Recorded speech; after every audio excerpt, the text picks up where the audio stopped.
সুপ্ৰভাত বন্ধু বান্ধৱীসকল, গীতামণি দাসে শিৱসাগৰ বোৱাৰী আন এটা ভিডিঅ'লৈ আপোনালোকক স্বাগতম জনাইছোঁ। আৰু মই এইকেইদিন ভিডিঅ' দিব পৰা নাই। ভিডিঅ' দিব নোৱাৰাৰ মূল কাৰণটো হৈছে ভতিজাজনী ডাঙৰ হ'ল আৰু এইকেইদিন তালৈ অহা যোৱা কৰি থাকিব লগা হৈছে, সেইবাবে মই ভিডিঅ' দিব পৰা নাই। আৰু আজিৰ পৰা প্ৰথম পৰ্যায়ৰ নীতি নিয়মসমূহ আৰম্ভ হৈছে। মই ভাবিলোঁ তাকে আপোনালোকক দেখুওৱাৰ প্ৰচেষ্টা কৰোঁ বুলি। আৰু আপোনালোকে ভিডিঅ'টো সম্পূৰ্ণকৈ চাই দেখি স্কিপ নকৰাকৈ। ঠিক আছে, বলকচোন তালৈ যাওঁ এতিয়া। এয়া দেউতাকে দাঙি লৈ আনিছে গা ধোৱাৰ পাছত। তেতিয়াও কিছুমান নীতি নিয়ম আছে, মাকে আগবঢ়াই আনিছে।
খোলা দুখোলা কৈ বাঢ়ি অহা মৰম চেনেহিও তুমি মোৰে সাথৰ ৰাতি ৰাতি মোৰে গাদু শীতন কোমল কৈ আগুলিৰ উমাল পৰশ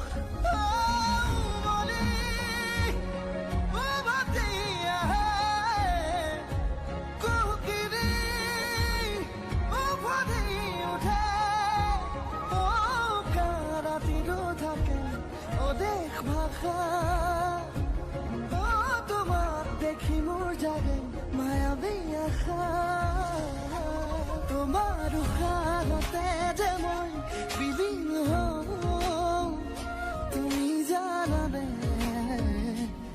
নাজানা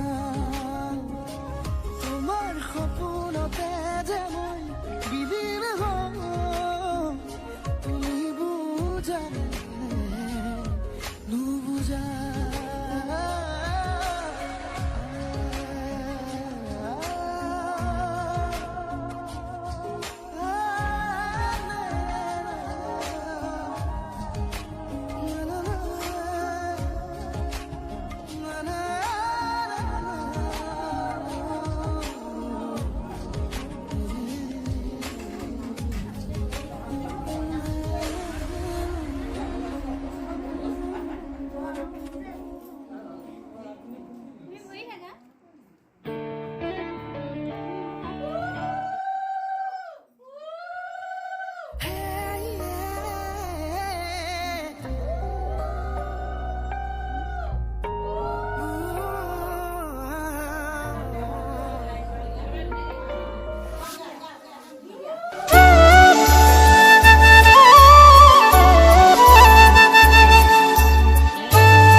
তুমিও বহিলাহি মোৰ এই কাষতে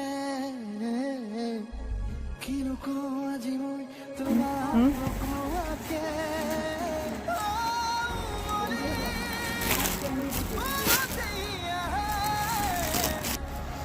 আজি নিজকে মালিক যেন অনুভৱ হৈছে। এইখন ঘৰুৱা দোকান বাবে নিজেই মই উলিয়াই চাব পাৰোঁ।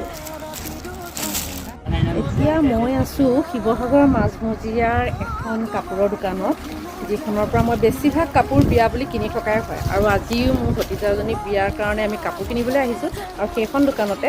আৰু মই আপোনালোকক ব্লগটোত ডেছক্ৰিপশ্যনত মই দি দিম কোনখন দোকান পৰা আনিছোঁ। আপোনালোকে শিৱসাগৰত থকা লোকসকলে আহি খুব ধুনীয়া ধুনীয়া কাপোৰ পোৱা যায় এই দোকানখনত। মই বেছিভাগ ইয়াৰ পৰাই কিনো, বিয়া হোৱাৰ আগৰ পৰাই কিনো দেই মই ইয়াৰ পৰা কাপোৰ। ইয়াত দেখিছে মই আপোনালোকক দোকানখনৰ পৰিৱেশটো দেখুৱাই দিছোঁ।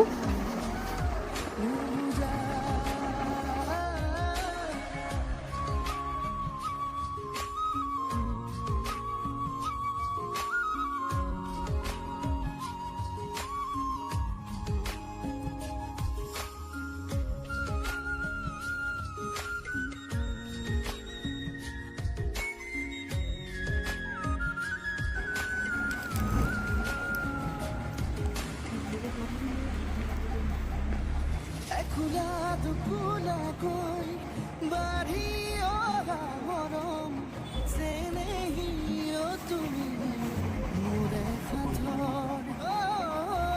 ৰাতি ৰাতি মোৰে গাদু শীতান কোমলকৈ আগলিৰ উমাল পৰ বজাৰ কৰি আহি পালোহি আৰু সঁচাকৈ বিয়া বুলি ক'লে বজাৰ কৰাটো বৰ কষ্টদায়ক কাম দেই। আজি শিক্ষা এটা পালোঁ। আৰু মানে কি বহুতো বজাৰ কৰা হ'ল, কিন্তু মই আপোনালোকক ভিডিঅ' কৰি দেখুৱাব পৰা অৱস্থাত নাছিলোঁ। অকল কাপোৰৰ দোকানখনতে দেখুৱালোঁ। আৰু কাপোৰযোৰ কোনযোৰ কিনিলোঁ সেইটো আপোনালোকক দেখুৱাম আন এটা ব্লগত। আজি দেখুওৱা নহ'ল, খালি আমি ক'ৰ পৰা কিনিছোঁ, কেনেকুৱা ধৰণৰ কাপোৰ চাইছিলোঁ তাকে দেখুৱালোঁ।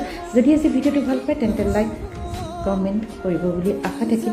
আৰু যিসকল নতুন তেওঁলোকে ছাবস্ক্ৰাইব কৰিব আৰু কাষতে থকা বেল আইকনটো প্ৰেছ কৰিবলৈ নাপাহৰিব। ধন্যবাদ।